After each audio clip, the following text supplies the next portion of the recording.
We're going to see if this is working yet. Okay, looks like we're going to have a lot of time. We might get out of here early, but I know we probably have questions. But I just want to sum up a few things to how will this actually affect the classroom. I know that's what you want to know. Like, what's this going to do for my kid?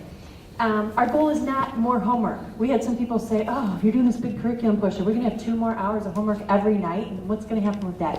That is not our goal. We want to work smarter, not harder, right? That's one of those things. Our kids probably are going to think harder, right? We want them to be more engaged. We want them to really be a part of the curriculum more. But it's not just that we want to pile on more rote stuff. So you may see that. The data may show that we need to implement more varied instructional techniques. Our teachers might need to do more group work, or they might need to do projects, and they might need to do various things, or they might need various assessment tools. That's the different quizzes, different types of tests, different types of things. And like we said, we really are already seeing that in the classroom. Mr. Wells is actually tallying every classroom he walks in, what he sees, and sending those percentages back to our teachers so that they kind of can see, oh my word, all 18 of us in the building were lecturing today? That's not okay. We need to expand that some more. But we're also not going to throw out those traditional tried and true methods. I mean, there is still going to be lecture. There are still going to be presentations and projects. I mean, that does work and it's proven to work, so we're not just going to do that. You can walk into a classroom where the kids are completely engaged actually not completely engaged. You can walk in a classroom where they're all doing group work and all these trendy things and no one's learning anything. They're just chatting about their weekend. So those instructional techniques have to be valid, and so that's what we're working towards too. Our goal is balance there, basically. Our data analysis will also help with textbook selection. Is this crazy? I have to hold the mic.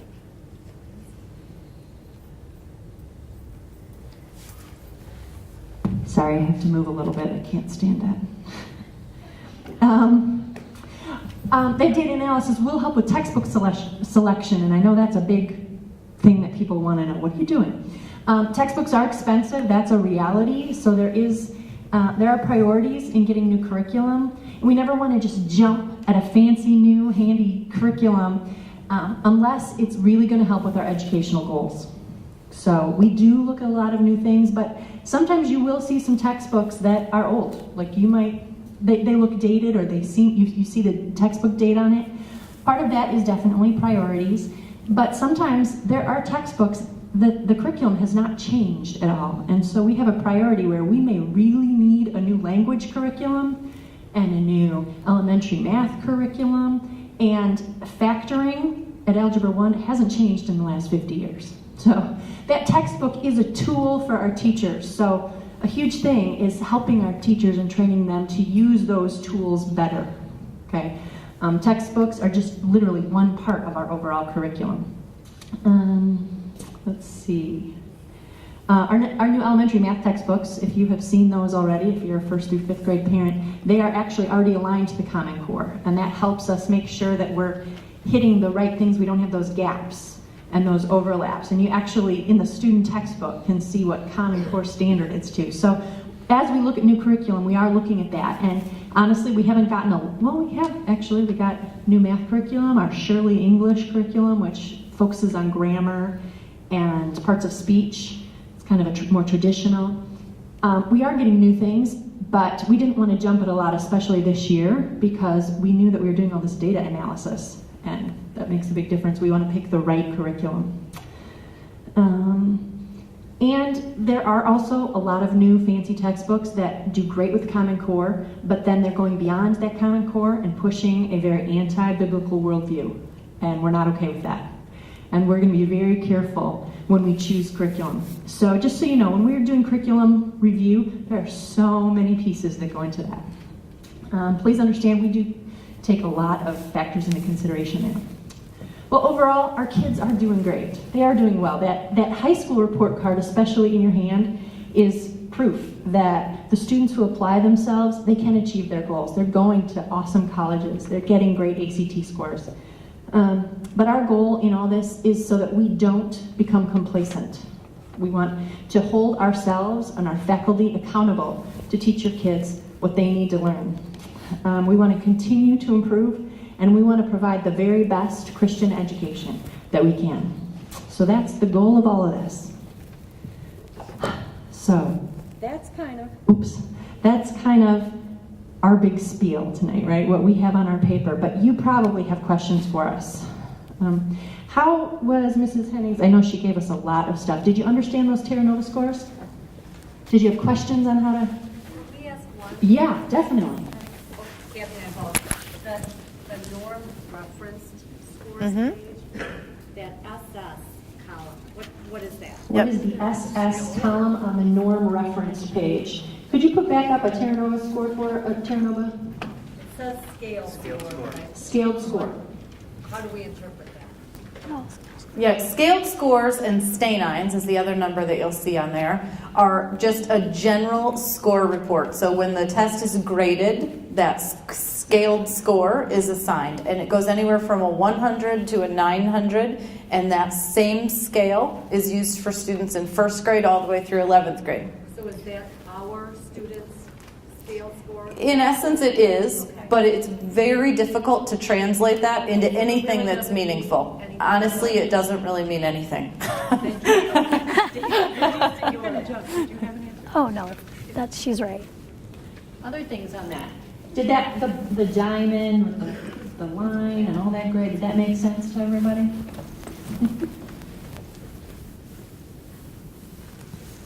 Okay, do you have other questions for us? Our principals are here. Mr. Wells is our high school principal. Mr. Atchison? Yes. Sorry, guys. How much input does teachers have in the curriculum for students, and writing of the curriculum for students? How much input do teachers have in the writing of the curriculum for students? Quite a bit, they do. The teachers as a department work together, and whenever we do a curriculum review, say we're reviewing the math curriculum, the math department team looks at different books, and they look at those, and they present those to Mrs. Henning and to the principal, and kind of look at all of those pieces. Can I maybe mention like the new something? elementary math curriculum, we got definitely a lot of different things, and then we brought in a couple of our lead elementary math teachers, and they reviewed it, and they gave us their feedback. I'll just share one thing that I'm doing with the teachers that might help you to understand how the curriculum process, how they're involved in it as well. Aside from aligning what they're doing in the classroom with the Common Core and standards, we already had in place a curriculum. So we had what we called our scope and sequence, which basically told us what we were teaching from grade level to grade level. Last spring, when I met with the teachers for the first time, they sat down and went through that, and they basically went through line by line and marked off things we aren't doing, added things we are doing, and we updated all of that information. Then I've been working on trying to align what we say we're doing in the scope and sequence to the Common Core and Illinois Learning Standards. And then when we print our curriculum reports at the end of the school year, those things will also be aligned. So I think Ms. House is correct in that the teachers will be looking at, because they're looking at those Common Core and learning standards every single day. So when we start looking at textbooks and things of that nature, they'll be able to have some good input on, oh, this has some stuff that we weren't able to get to or that isn't currently in our current curriculum. That might need to be something we need to focus on. So they are working hard in the process, and to say they're not involved, it would be not being honest. They are very involved in the process. But it's important too that we work together as a team. The administrators also have to help to maintain accountability within the system too. Anytime you have one person working on one component and nobody else, we don't know what the right hand and the left hand are doing. So it really takes the balance of everybody working together.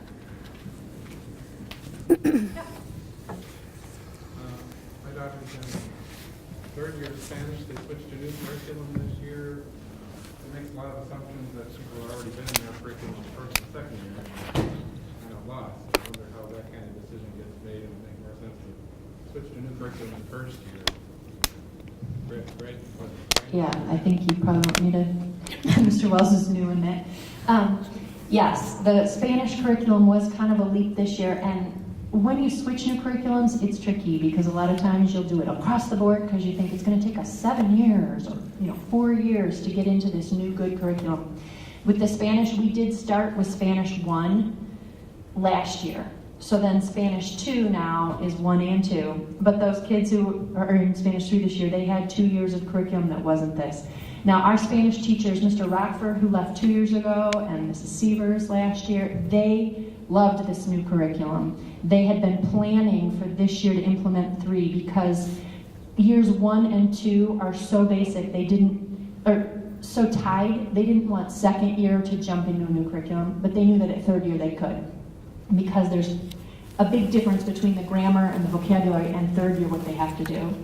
I know it's tricky, you get a new teacher in, so we had a new teacher jumping into this, and so she saw the new curriculum and she assumed. And so we are working, Mr. Wells is working with her closely on that because with the new teacher and the new curriculum, I think it really did create some problems. So we are sorry about that, but we are working on that, and he's working with her weekly, checking up on that. Yes. So if we have a question about an idea that's expressed in one of the teacher's teachings or curricular they're presenting to our children, that's... Definitely, talk to the we would talk principal. to the You wanna principal, talk- or, because there are, okay, because I Yes. have a question about... Definitely, because they'll want to know your specifics. Okay. Repeat the question. Yes. People that are in the back. Sorry. If he asked if we have specific questions about something a teacher is presenting, or a method or an idea, and we have an issue, what do we do with that? Definitely, we want to know specifics about that, so we want you to go directly to your principal, and you can shoot them an email. You can catch them tonight, even touch base. Do you want us to start with the teacher? I mean, I come from a public school background, so you always start with the teacher and then go to the principal. Yeah, principals. I just want to know the chain of, and I don't have any issues right now. Is that the way you Yes. prefer? Yes, our chain of command is go to the teacher first, definitely.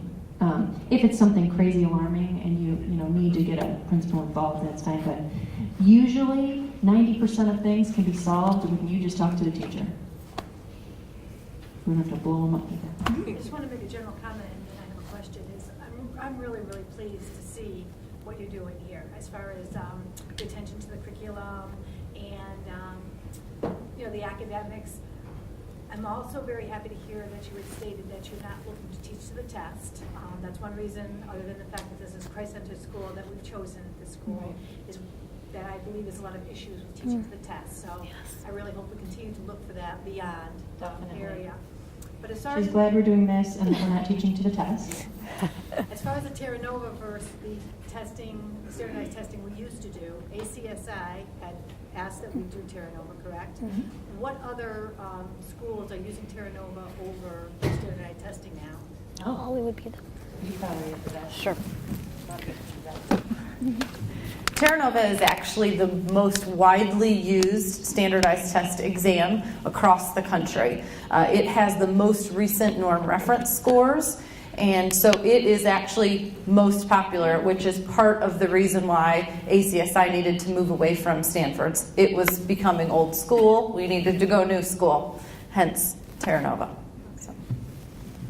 In fact, I know one of my friends in the Oswego Public School District, they used to use Terra Novas in the spring, in the fall, and then ISATs, the Illinois State ISATs, in the spring, and they moved to MAP testing because MAP testing is a monthly thing, but they used to use Terra Novas too. So there are a lot of public schools, private schools, Christian schools that use them. And ISATs, I don't know if we mentioned this, but I know you always wonder, why can't we take the ISATs and compare it to the public schools so we know exactly how we're doing?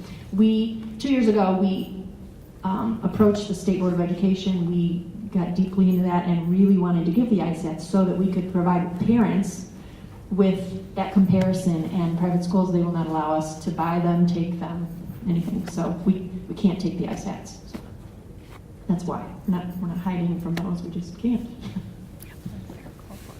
Sure. Well, it kind of opens a can of worms for them. Technology, and is there curriculum for that, for technology, or is there a goal where we're trying to get our kids to with computers and programs and things like that? And then also, where are we with the technology that we're using as opposed to where other schools are or where we want to be? Right, we might take that and see how you Yeah, do. definitely. We've definitely taken a close look at our technology curriculum across the board because the need to improve and increase and speed up our technology base is coming right upon our heels. What our students used to do at 7th grade with Mavis Beacon typing and whatnot, they're doing in 1st grade and 2nd grade and 3rd grade and moving forward. So obviously we need to speed up our catch-up process on that. So we did actually develop a technology team last year that would meet together and kind of outline and design our curriculum moving forward, and we're shifting back. So what you used to see as that freshman core curriculum is now, 5th and 6th grade in junior high ideas, so that they can become really proficient moving forward in those curriculum areas, those technology areas. Also at the high school level, you wonder how high are they going to get and how far. And we did have computer programming 1 and 2, and we were finding that we had 2 and 3 students in a high school of 350 that wanted programming, because everything now is you use a program and you design a website and you do all these other things. So we kind of shifted our focus on that. We still have students taking independent study classes in programming and things, but we have a lot more of the graphic design and the digital photography and those kind of classes too. And we're still trying to, it's almost impossible to keep up with technology. We have 4 labs in the building, and of course, there's no way to keep up with what you can buy 1 or 2 in your home. We can't buy 80 of them in school. You put a lab in, and even though you think, man, we got these computers really cheap, they're only $500 times 30 is, it's tricky.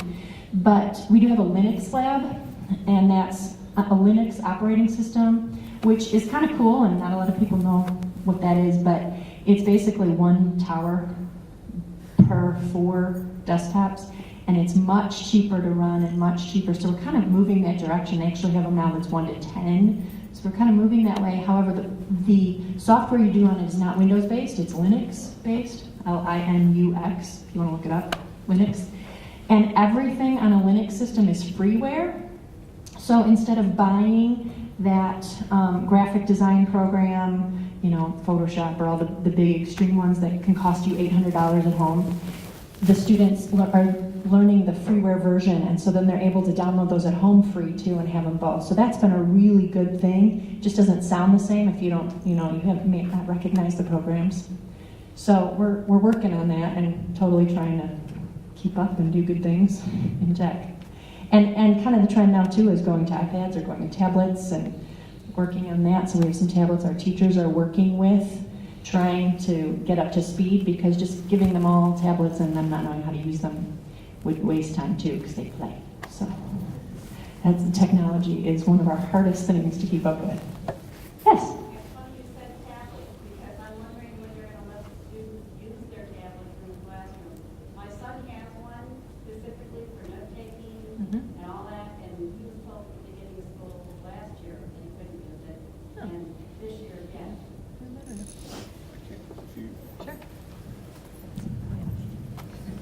Right. We've told all of our teachers have the authority in their classroom that if they so desire to have students use any technology that's on their person that day, they're more than welcome to. And so I would say to your son, if that's indeed what he's using it for, then that's fine. I do know Aiden, yes. There you go. But there are certain students, there are even certain classrooms where they have them pull out an iPhone, hey, can you Google this or whatever, and it's a structured time, and then they're put away. So we're trying to embrace that as best we can. Well, his dad is Mr. Technology, so Aiden literally has 2 of everything. Well, have him bring both, and his partner can use the other one, so there you go. I have a phone with 2 screens and a camera. Yeah. But Aiden has all the technology, he loves to use it, and he's always The trick is management too. That's a really Correct. And the thing is, it depends on what the class is, and then managing that as well. And some classes are a little bit easier to manage than others, but as long as they're using it for the right reasons. So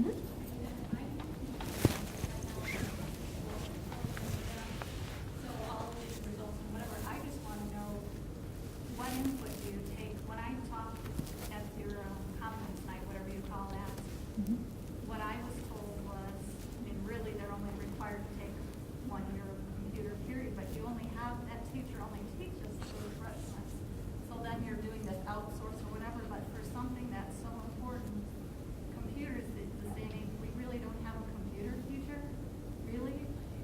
He teaches two levels. Well, he told me as far as he goes is applied tech 2, and he's really down for the younger kids. So then I heard you mention maybe a graphics art, but what else? I mean, web design and all that. Where are they getting that? Are Right. they sending unreasonable amounts? I don't understand. She's asking where are these computer classes coming from when I'm saying, What are what are doing? other I have options? a freshman boy. I have a possibility of a younger daughter that may come here Mhm. depending on what we think. But that to me is really important. And when I look and I see a lot of gym classes or a lot of art, and those are all important Mhm. too. But how do you determine what you're going to teach, or do you need to get a teacher or multiple teachers in for something so important? She's asking about technology and what are we offering and do we need to get more teachers in doing that at the high school level? And we agree, and that's part of our technology plan. And we did have computer programming 1 and 2 and networking. We had that all last year, and then we lost that teacher. And so that's not a class you can just say, hey, Mrs. Henning, you want to teach that? That's a very specific, we want the right person. It's such an important thing Right. in our day and age. I agree. To have a gap where you don't have that, so then you're going to outsource whatever you're doing. But it would seem to me that's important. That would be. It is. I agree. She's asking, is that is important. And this year, there is kind of a gap there, but our students had never had this applied tech 2, and the students that were ready for that. So we didn't have as much of a gap because we knew we had a year here so your student that's a freshman next year, we're hoping to have those classes. Our kids are really wanting the graphic design. We have 2 levels of that. The digital photography, our yearbook is all online, so that's tech. And we are trying to get more. It's difficult to find a very quality technology teacher because a lot of the technology people are making much more money in the technology field and they're not teachers. So we are working on that. That's a goal, definitely. Yes? I just want to start out by applauding the team for looking at the Common Core and doing something that's not obligated to just progressively doing something beyond what most private schools are doing. So Thank you. applaud your efforts on that. You talked about a kind of comprehensive data collection system. Can you talk about what you're utilizing? Are you utilizing and developing a formative and summative system across grade levels? Or are you using something more common like the Ames Web for the reading portions? I have a third thing that I love seeing the textbook aligned, but what are the assessments that are going to be going on? Okay, she'll address that, and we are also Right. using Ames Web. That just came up. What we're doing right now in terms of the data collection process is we tried to find a way, because we knew that this was going to be really difficult for teachers. If any of you in here are teachers, you understand the amount of time it takes to plan. So in looking at a way in which we could have teachers input the data that we needed to be able to sort at the end of the year, we felt like RenWeb was the best resource that we could use. So the way it's set up, you see as parents just the lesson plan and the homework boxes. But the teachers are also inserting into various data sections in RenWeb where they're putting in the strategies and the assessments and also the linking of the Common Core and the OR learning standard depending on what content area they teach. What we will then be able to do is pull that data out into an Excel sheet basically, in layman's terms, and we'll be able to sort that information. So I can pull up a Common Core standard and it will list every single time a teacher hit on that particular Common Core. It will also, along with that, I will be able to see which strategies were used to reinforce that Common Core and what assessments, both formative and summative, were used to determine whether or not students were learning and progressing as it related to that particular Common Core or learning standard. Now, I've already had teachers ask me, well, Dr. Beebe, what if we can't find this information in the Common Core? I said, that's great. That means you're teaching something that's beyond what's required in these Common Core. So just continue to put that information in. Those things will be all sorted at the bottom. And then we'll be able to identify all of the ways in which our teachers are expanding curriculum at each and every grade level. So I can sort it by teacher, by grade level, by standard. We'll be able to sort that data in a multitude of ways that will provide us with some very interesting information at the end of the year about what's going on in our classes. So hopefully that answers your question. And then I'll let someone else answer about things. Ames Web is a testing program that is done, can be done at any grade level. We've implemented it this year for 1st through 5th grade. And what that will do is we will do benchmark testing twice a year to determine where students are in their reading ability. We'll use that information to help us work on remediation for students who need that extra help. But the teachers can also use the data that's collected from the benchmark testing to help work on supplemental materials for the students who are gifted in those reading areas. Okay? Can I ask just a quick follow-up to that? If the kids are you've seen based on the AIMS-Web data, if they do need remediation in specific skill sets, obviously you're not going to pull them out of the classroom, continue to give them the comment, but what efforts will be made? That's what we're working on. Okay? Being the first year that we're doing it, we are working on how can we use that data to help the students. I know one of the teachers is actually modifying her curriculum to help those students who are in that low group that need the extra help, going back to the phonics areas to help them with the reading skills that they're lacking. How will that information be communicated to parents, like our specific students, AIMS-Web scores? For those of us who work in education, we want that. How to read them. Right. We're figuring that out as well. We don't know what to do with all the data that we're collecting. So we're taking baby steps to learn how to do that. We don't want to over-inform everybody, but yet we don't want to hide anything either. There's nothing to hide. We just don't know what to do with all the data. And when you're talking about teachers who have changed all their lesson planning process, poured in hours of extra work in just doing that, now to ask them to start informing all the parents of this, to me, is overkill for them. We're learning how to implement that information. Requested Yes. from the teacher, though? If I wanted to know my specific students, could I email the teacher and ask for that? They don't even have the information yet. Mrs. DeSico and I are working together in gathering the information, putting it into chart form, and figuring out how to analyze it. The other thing that we do is, in working with AIMS-Web, they give us the support that we need so that we know how to communicate those things. We're pulling in someone from AIMS-Web to do the next step. We've done the benchmarks, the first set of benchmarks. We've completed that information. Now we need to know how to tie it to the academic performance, set up the information that we need to set up so that it can be communicated to you. And that was just done last week. How current is the information that the teachers get? You know, how fast do they get this data so that they can get moving on helping students? The AIMS-Web information, we're still gathering it. Gotcha. We just finished it, I think it was 2 weeks ago. We just started. finalized the testing. Yeah, certain grade levels were done. The very first time. And so 1st through 5th grade has been tested. No grass growing under your feet, is there? Trying not to. My goodness. AIMS-Web also has can be used for math, and we're not using that this year, but once we get our handle on the language, we may be instituting that for math too. Yeah, if you know how to read those and you want, you can definitely come see Mr. Anderson and get your students in Sign up. scores. For sure. Oh, is We our might school? recruit you. Is the school? Oh, your school.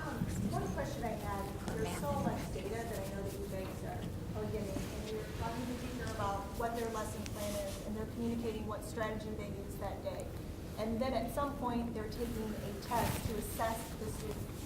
I think one thing that we're forgetting is that that's not a vacuum that occurs at school. There is an outside component. And that outside component does have a lot to do with the assessment score. At least in my home, it does. For example, I retaught one subject every night for 10 and a half weeks. His test scores are 100% reliant on the reteaching that I've done for 10 and a half weeks. How does that component play in? Because it's not if we're not involved in, what are you at home doing to not only encourage the core concepts, but what are you doing outside of the core concepts that maybe just because the teacher's teaching it, your child isn't getting it, it's being retaught at home, and that's why those test scores are good. Sure, and I think that that's a valid concern. That's why test scores alone are not enough to tell us what is going on. Now, I can tell you that the teachers are inputting their information in terms of their lesson plans on a daily basis. I've already evaluated them twice getting ready for the third evaluation, and we let them have the first 2 weeks of school to kind of get their feet underneath them before we started. So I've already been going through their lesson plans and evaluating what's going on. I've met departmentally with teachers to help them in their objective writing, their strategies and assessments. I've also met independently with individual teachers on that very issue. The other thing that you need to know is we have two very wonderful principals in place. When they go into those classrooms and they're evaluating teacher performance, they're not just walking in the classroom and just seeing what's going on. They also have access to those lesson plans, and they're making sure that what the teachers say they're teaching is actually being taught. Now, you're absolutely right. It's funny you mention this because I just had this conversation with my sister-in-law in a public school just Sunday night. She said, Stacy, I'm reteaching math every single day when my son comes home. She's like, how do I communicate with the teacher? What you need to understand as parents is that if that is happening, then you do need to be communicating with the teacher. Because what I told my sister-in-law is, if he's coming to school and he's doing well on the formative and the summative assessments that I'm giving as a teacher, I can only presume that he got it in class. I can't be in every single one of my students' homes to see what's actually going on at home. So if he's got a B+, which he does in math, I said, the teacher is not going to presume that he's struggling with math. So I suggested to her, go in and talk to the teacher. Just explain to her your concerns about his math and the fact that you're having to reteach this. If a teacher is hearing from parents, then you take a closer look at what you're doing. But if your kids all seem to be doing pretty well, you don't realize that you may need to make a strategy change in what you're doing. So you're right, there is a home component, and we're very blessed to have parents here who care about their kids' education. Honestly, with everything that our teachers have to teach, it does take the help of you as parents at home with homework and things like that at night to ensure that our kids are getting everything that they need from us. So I hope that somewhat answers your question in terms of what we're trying to do to make sure those things don't happen. Sure. And something I want to add to that is, as parents, if you feel that you're in that kind of situation, talk to the teacher, ask if you can come and observe in the classroom. The teachers have an open door policy. We want to know that you're coming so that we're not just, giving a test or something like that. But we want you to be able to see the way the teachers are actually teaching it. That gives you a lot of information, not only on the teacher's procedures, but it also gives you insight into the student that lives in your home. Okay?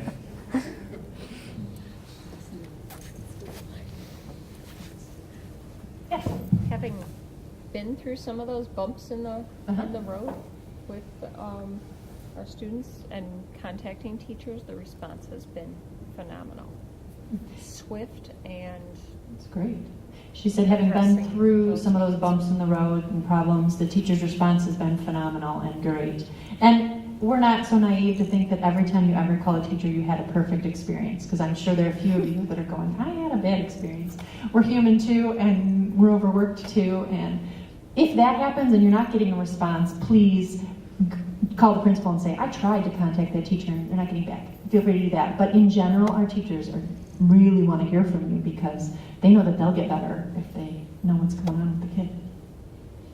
yes. I have two questions. One, my daughter actually wanted me to ask this.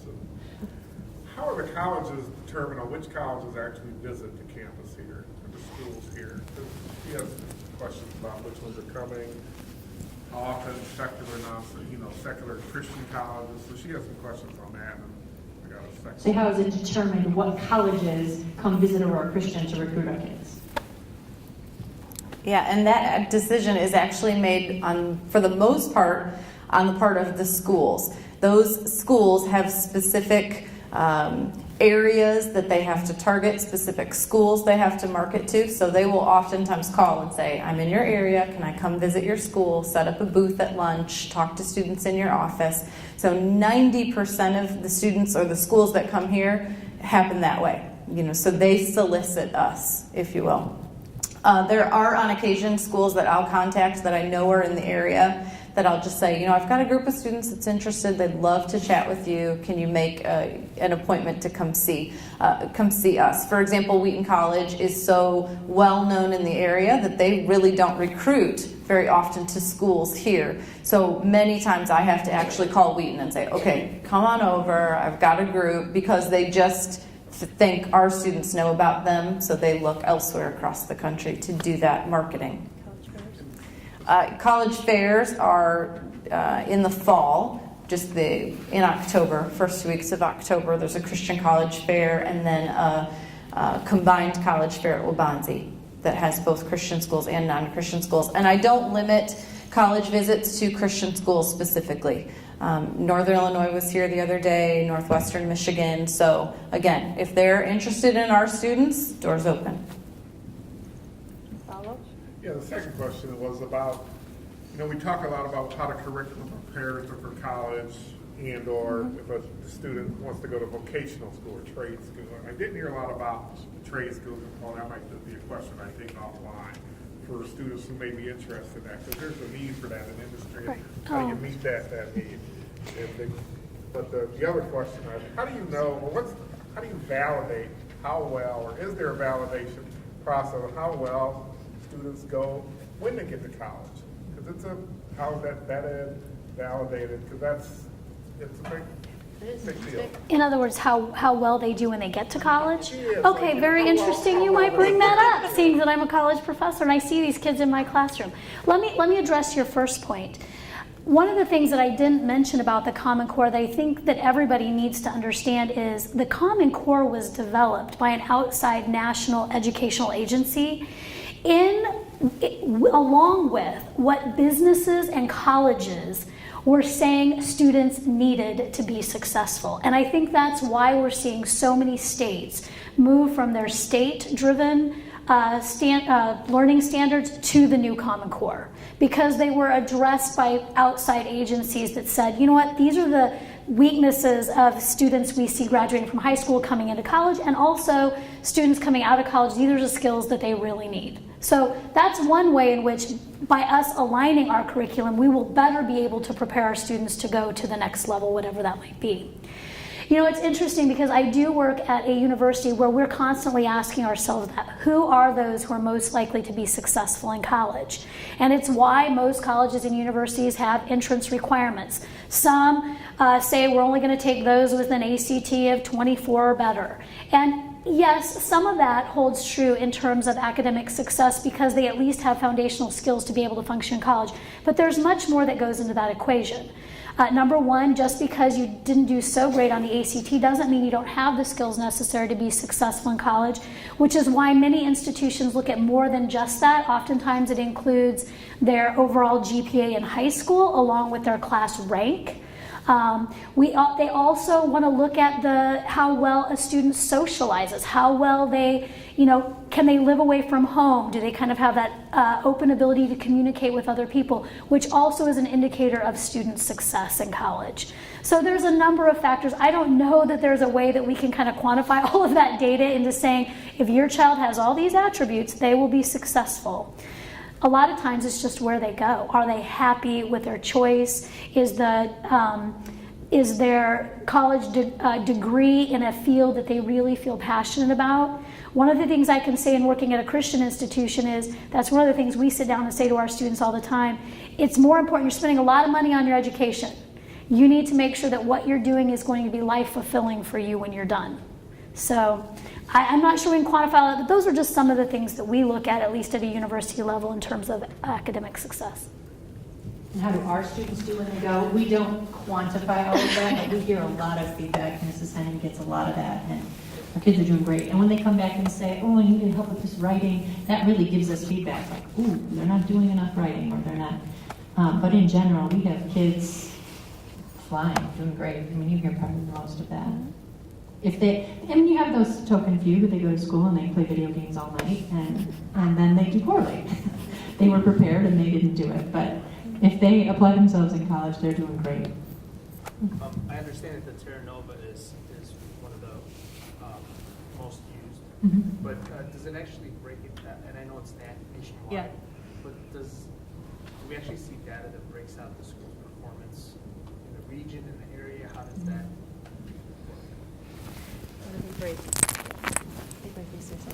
Oh, yeah. Yeah, the two areas that Terra Nova breaks down are ACSI schools, so that's reported one way, and then just a national score. So there's not a state level score or a district level, anything like that. It just would be national and then in comparison to ACSI schools.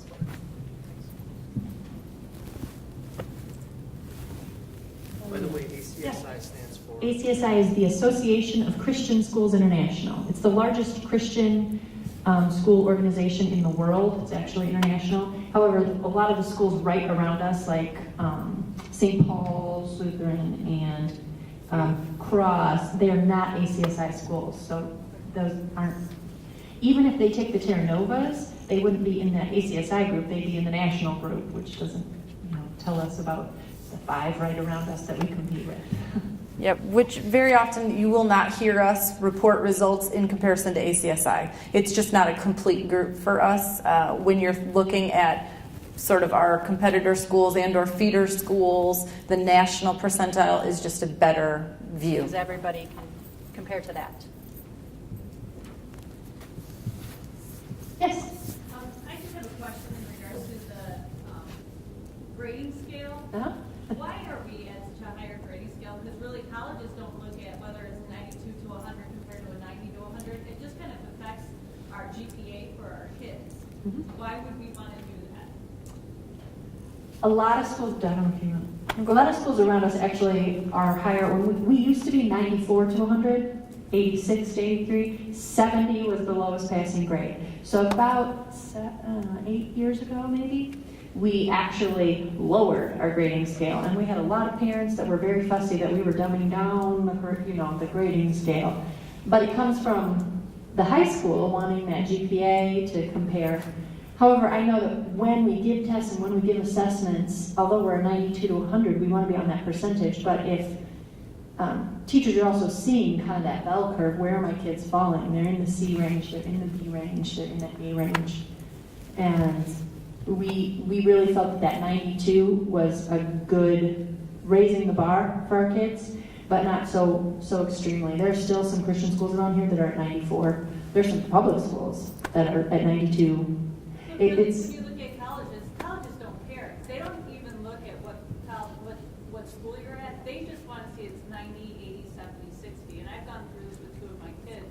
I had one child go through the public school and it was 92 to 100, but his senior year, he was taking all college level classes. He entered college as a freshman and a junior. But like here, it seems like for the average kids, not the kids who are in the upper echelon, but more the average kids, it hurts them a lot because you have to report your GPA, and they don't care if you're a 92. If you're at the 90, you're still a B. That lowers your GPA. I'll tag team on that just because it's the college-specific piece there. 2 things. One, with college exams or with transcripts that go with applications, I should say, along with the ACT scores, our profile report goes with those, and that lists out our grading scale. So any admissions counselor would be able to see, oh, this is what their score is, and they can analyze it from that. That GPA is weighted. So the GPA is dependent upon whether or not they have an honors course or an advanced math course to give them the benefit of that. Also, our GPA scale is not just a flat A is a 4.0, B is a 3.0. We build in those different delineations, a 3.7, a 3.4, all the way through to try to help and boost that GPA for students that kind of are in that average range. We want to give them the benefit of the doubt on that. So in the big picture, the GPA is reported, but oftentimes they'll want that profile report to follow it up so that they can make a real clean comparison with that GPA. After talking with many colleges, though, in regards to that 92, they have told me to my face, we don't look at the percentage, we look at the grade. The GPA, the actual grade scale. Good feedback. We've been having a discussion for years, and there are people on both sides of that fence, and so we're trying to. There's some schools that issue 5.0 GPAs.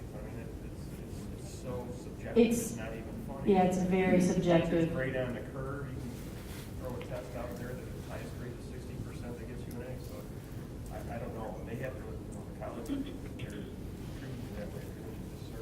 Well, they'll ask you if you're on a 5.0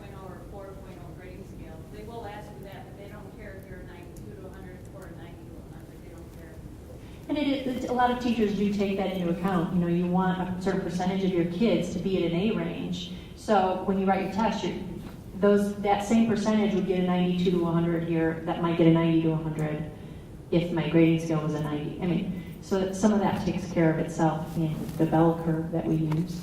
Well, we don't use, but it just works out. Yes? The lady that asked about how well they perform once they graduate from here. Yes. Is there constant contact with alumni once they graduate? Good question. Is there constant contact with alumni once they graduate?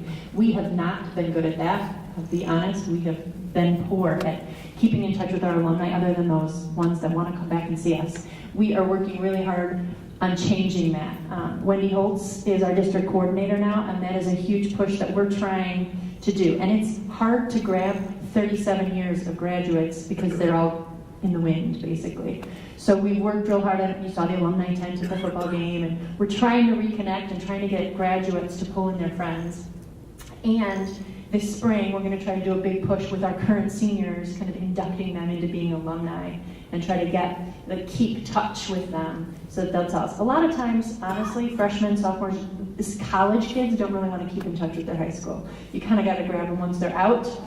But the problem is by then you can't find them. So we can get their email address that will follow them. It's a huge, overwhelming job, and we're working on it. Yeah. At the preschool level, has the school ever thought about changing the Bible, the version of the Bible that's being used? At the preschool level, have we ever thought of changing the version of the Bible being used? The NIV. The NIV is what is being used right now. I don't know that we've considered that. There's so many thys and ifs, and when you're trying to explain to your 5-year-old What that is. I want them to recite it, I want them to understand it. Mm-hmm. There are so many versions that are available that I'm just wondering if that ever been considered. I know one of the things that I've charged the Bible department with doing this year is because there are no learning standards or Common Core for Bible, they are working at creating some overarching themes or outcomes for all of our kids pre-K through 12th grade. And so with that, they will be then developing some outcomes or benchmarks for each grade level. And at that point, when we're looking at that, they may be able to address that, but that's good to know and maybe something that needs to be brought up in that departmental meeting so they can evaluate, well, we were using the NIV everywhere else, but we really need something that's more understandable based on the grade level that we're teaching. So we'll make sure that that information gets passed along to the Bible department, but they really are working at trying to create something that, that helps them to better make sure we're creating a really strong foundation for our students. I think the other thing they want to look at too is, and maybe you are interested in, is that we don't want our students to compartmentalize their faith. And so looking at ways that we can better integrate our faith into everything that we do here at Aurora Christian Schools. So, yeah, good feedback. Thanks. It is 8:27, going in 8:28. So we have one more question, and then if you want to stay and ask us questions, feel free, but we want to let you go on time. Yeah? I noticed that you have classes. Yes. With the data that you're collecting and the curriculums being Yeah. looked at, are you hopeful that you'll add more AP classes? AP exams, and are we hopeful we'll add more now that we do that? I think that's a tricky one. It's kind of near and dear to my heart because I teach AP Calculus, and you really want it has to be done well to offer it, and some of those AP classes are brutal, and so we have a new science teacher, so we want to make sure that we are prepared to offer those when we do, and that we're not overwhelming the kids, but that is kind of a goal. This year we actually added AP Calc and AP Language this year, and so we're I think we will be heading towards more of that. And our kids are doing great in there. And I think, is it a quick question? Can I answer? Go ahead. I know that your teacher comments, I have a kindergartner. Uh-huh. And we were here for preschool, and they had a lot of reading. And then when we talked to their teacher conference, we're really not picking up where the reading was left off in preschool. And that was more of an administration question. My child is 4. And then we kind of just told, well, you got to catch up with some other schools that are here. Okay. Okay, that question was, in preschool they did a ton of reading, but in kindergarten a lot of kids come from the outside, so in kindergarten they're catching them up. and so they're kind of bored. So I think Mr. Etchison is going to talk to you about that, but I need to let everyone go that doesn't have kindergartners, or if you want to stay. And Mr. Wells, will you pray for us? Lord, we just thank you for bringing us ACS here and laying that on the heart of Paul House all those years ago. And as we strive to educate our students in excellence in everything, we pray, Father, that we would have wisdom from you as we do. And that we would understand that everything that we're teaching here is truth, and it's been truth that has been given to us by you and about you. It's in Jesus' name we pray. Amen. Amen. Thank you so much. Wendy. Yes, thank you so much for coming to our first schoolhouse. Mrs. Holtz in the hallway has your Terranova test scores for your student if you don't have them yet, so feel free. And Mr. Etchison is up here to answer your kindergarten question, for sure. Thanks. Have a great night. Try to stay warm.